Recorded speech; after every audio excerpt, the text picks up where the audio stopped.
নমস্কার বন্ধুরা, কেমন আছে সবাই? নতুন একটা রেসিপিতে স্বাগত। আজকে আমি বানাবো আলু প্যাটিস। তার জন্য ময়দাটাকে মেখে নেব। প্রথমে নুন আর তেল দিয়ে শক্ত করে ডোটাকে মাখবো, যে রুটি খাওয়ার আটার থেকে একটু শক্ত।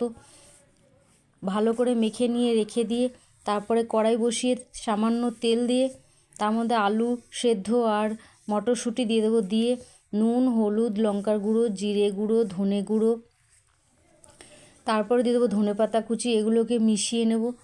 মিশিয়ে নিয়ে নামিয়ে নিয়ে তারপরে একটা ময়দার ব্যাটার বানাবো। ময়দা আর তেল দিয়ে একটা ঘোল বানাবো। ঘোলটাকে সরিয়ে রেখে একটা রুটির উপরে ওই ঘোলটা মাখিয়ে নেব। মাখিয়ে নিয়ে আর একটা রুটি দিয়ে দেবো। দিয়ে এরম করে 4-5টা লেয়ার করে নেব। লেয়ার করে নিয়ে চারদিকটা কেটে নেব। চারদিকটা সমান করে কেটে 4 ভাগে ভাগ করে নেব। ভাগ করে নিয়ে সামান্য হালকা হালকা করে বেলে নিয়ে তারপরে মাঝখানে ওই পুরটা দিয়ে একটা শেপ দিয়ে নেব।